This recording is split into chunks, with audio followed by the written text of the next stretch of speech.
berlatar belakang di sebuah kota yang sering terjadi tindak kriminal akibat kekerasan yang dilakukan dua kelompok gangster. Kisah akan berfokus pada seorang polisi yang bertubuh padat besar, siapa lagi kalau bukan Don Lee. Ini bebenguknya di mana dia dengan mudah melerai pertengkaran dua orang yang sedang memegang pisau dan pergi begitu saja, tanpa rasa sin sedikit pun. Selanjutnya Don Lee pun datang ke sebuah TKP yang menjadi lokasi ditikamnya seorang pria di mana orang tersebut merupakan anggota dari salah satu gangster bernama Geng Venom, dan itu bisa dilihat dari tato ular yang ada di tubuhnya. Beralih ke tempat lain yang merupakan markas geng Venom yang penuh dengan wanita-wanita asal Cina yang dijadikan sebagai wanita pengencrit. Si bos Venom pun menyeru ajudannya untuk balas dendam terhadap geng saingannya yaitu geng Isu. Saat akan berangkat untuk membalas dendam muncullah Don Lee bersama rekan polisinya yang mana pada saat Don Lee menyuruh mereka untuk kembali ada salah satu anggota geng Venom yang terlihat meremehkan kata-katanya untuk kemudian Don Lee menamparnya hingga dia tak sadarkan diri. Geng Isu sendiri mengendalikan sebuah perjudian di mana pada saat Don Lee tiba di sana ada seorang pria yang melarikan diri dan pada saat dia mengejar ke sebuah ruangan di situ sudah ada beberapa anggota dari geng Isu, tetapi dengan tubuh besarnya Don Lee pun dengan mudahnya membanting mereka dan tetap fokus mengejar pelaku penikaman tersebut. Saat sudah terkejar si pelaku pun menodongkan sebuah pisau.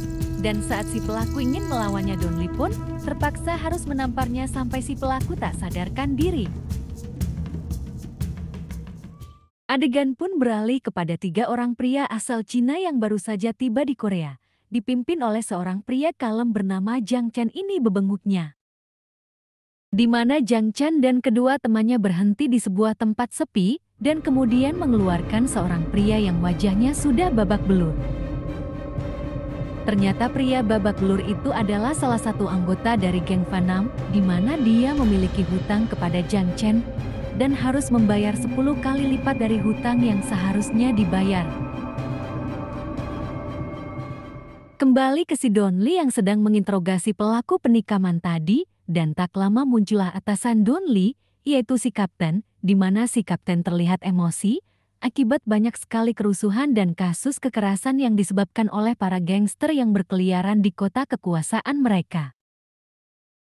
Maka dari itu, Don Lee pun langsung pergi ke tempat geng Isu untuk menemui bosnya, di mana Don Lee dihadang oleh seorang pria botak berbadan tinggi yang secara tidak sengaja memegang tetenya. Pria botak ini adalah bos dari geng Isu, di mana dia nampak tak bisa berbuat banyak ketika Don Lee meremas kantong menyanyi dan meminta dia untuk berdamai dengan geng ular Venom. Alhasil Don Lee pun berhasil menemukan kedua petinggi dari geng paling sangar di sana, yaitu geng Venom dan geng Isu, di mana Don Lee menyuruh mereka berdua saling meminta maaf dan berjanji tidak akan ribut satu sama lain lagi. Setelah Don Lee pergi, bos Venom pun mendapat telepon dari salah satu anggotanya yang sudah babak belur tadi, di mana beliau langsung datang ke sana dengan membawa beberapa pasukan dan adegan inilah yang paling beradrenalin dan membuat deg-degan dalam sepanjang film ini, karena walaupun Jang Chen hanya bertiga. Jang Chen pun langsung menusuk leher si bos Venom, disusul dengan rentetan penikaman, hingga si bos Venom pun tewas saat itu juga dan sekarang geng Venom pun di bawah kepemimpinan yang baru yaitu Jang Chen. Kembali ke si Don Lee yang sedang berada di sebuah tempat untuk bertemu dengan pemiliknya yaitu si bos karaoke ini pabengetannya, di mana beliau mencoba merayu si Don Lee agar tempat karaoke-nya aman untuk kemudian dia mencekoki Don Lee dengan tuak dan beberapa wanita cantik yang suka mencetin remote di room. Hingga Don Lee mabok dan tidak sadarkan diri. Tanpa Don Lee sadari di luar sudah ada Jang Chen dan kedua temannya yang bermaksud untuk hiburan. Lanjut ke si Don Lee yang meminta salah satu mami untuk menceritakan kronologi kejadiannya, di mana si mami akhirnya buka suara mengenai kronologi kejadian yang sebenarnya. Di mana dia terkejut ketika salah satu pemandu mengaku telah dipukul di bagian perut untuk kemudian dia masuk ke room dan melihat kedua rekan Jang Chen sedang berbuat tidak senonoh kepada dua wanita pemandu. Sang manajer pun datang dan menghantam kepala salah satu rekan Jiang Chen, yaitu si botak ini bebenguknya. Jiang Chen pun meminta maaf kepada sang manajer, tetapi saat si manajer terus ngoceh dan menghina mereka bertiga, Jiang Chen pun seketika memukul kepala si manajer hingga tersungkur disusul dengan menyiksa dan memotong salah satu tangannya menggunakan sebilah kapak yang sudah mereka bawa. Si Mami pun mengatakan bahwa belum pernah melihat mereka sebelumnya dan dapat dipastikan mereka adalah orang yang amat sangat kejam. Jiang Chen sendiri terlihat sedang bersama ajudan Venom, di mana Jiang meminta ajudan untuk mengatakan siapa lagi orang yang berkuasa di kota tersebut, dan si ajudan mengatakan bahwa ada kelompok lain yang menguasai tempat perjudian yakni geng Isu. Don Lee sendiri sedang memeriksa rekaman CCTV di tempat karaoke, di mana akhirnya dia bisa melihat ketiga pelaku tersebut. Don Lee pun menemui ketua geng Isu untuk menanyakan keterkaitan dirinya dengan Jiang Chen, namun nampaknya dia tidak mengetahui informasi apapun tentang si Jiang Chen dan kedua rekannya tersebut. Tak lama Don Lee pun mendapat telepon dari temannya untuk kemudian dia langsung menuju ke tempat kejadian perkara, dan ia dikejutkan dengan penemuan mayat dalam karung yang mana itu tubuh dari si bos Venom yang sudah dicacat. Sehingga Don Lee menyimpulkan bahwa Jiang Chen bertindak sendirian dan tanpa perintah dari siapapun dan pihak manapun. Di sisi lain, Jiang Chen CS akhirnya tiba di tempat judi dari geng Isu, di mana salah satu rekannya yakni si botak dengan polontongnya membuat keributan dan menghancurkan salah satu alat judi di sana untuk kemudian meminta salah satu penjaga agar memanggil bos dari kelompok geng Isu tersebut.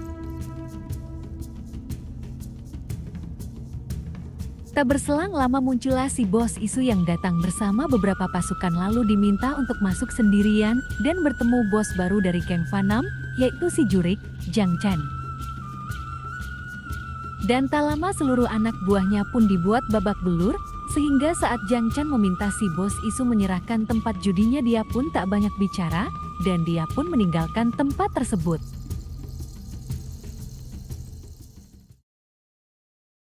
Ini adalah istri si ajudan sekaligus pemilik restoran tempat Jiang Chen dan kedua rekannya istirahat, di mana diam-diam Jiang Chen naksir kepada istri si ajudan dan dengan poksang meminta istri si ajudan untuk melayani Jiang Chen di ranjang.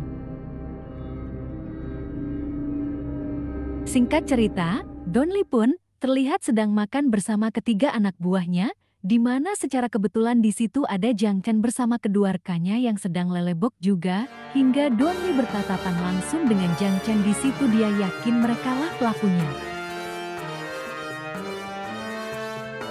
Lalu kemudian Don Lee menyuruh anak buahnya untuk pergi ke dapur, tetapi saat sudah masuk dia pun disiram air panas, sehingga terjadi keributan yang membuat mereka bertiga berhasil lolos.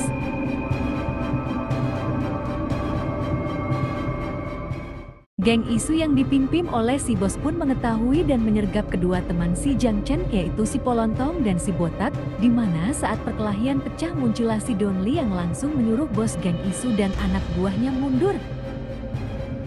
Si Botak yang tidak mengetahui bahwa Don Lee adalah polisi yang sangat kuat dengan bodohnya mencoba menyerang si Don Lee dan akhirnya harus ngagoler akibat berani macam-macam dengan tokoh utama.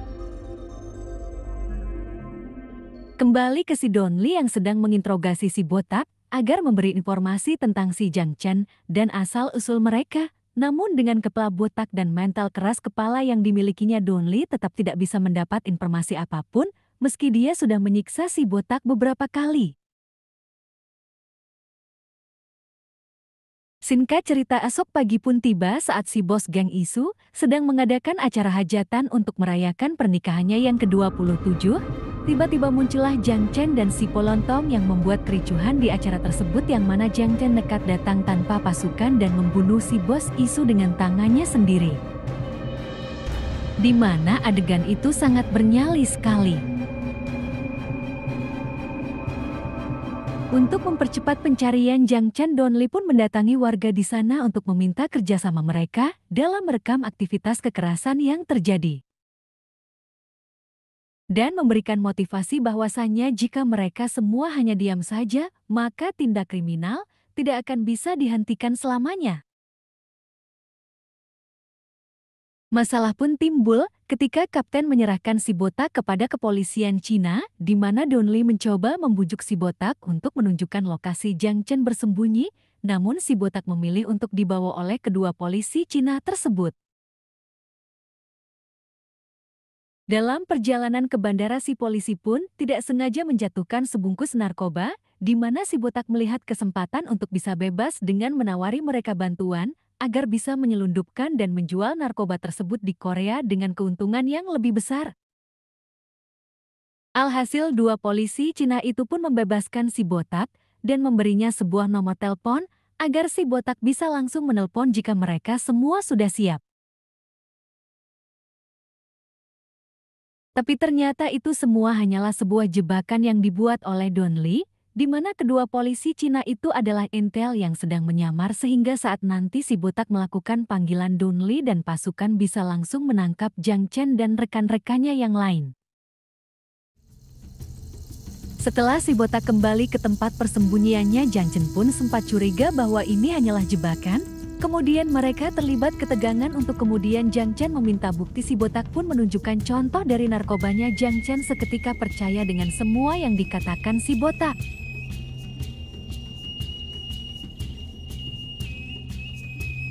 Pada saat penangkapan, Jiang Chen pun berhasil melarikan diri dan hanya si botaklah yang tertangkap. Lalu Jiang Chen berniat untuk kabur ke negara asalnya yaitu Cina.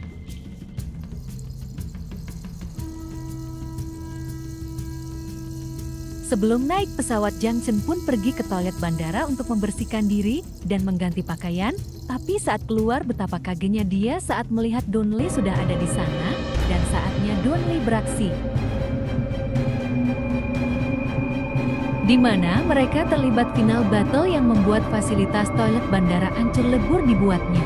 Saat akan menyerang menggunakan pecahan kaca, Donli pun berhasil menghindar dan justru berhasil mematahkan lengan si Jiang Chen.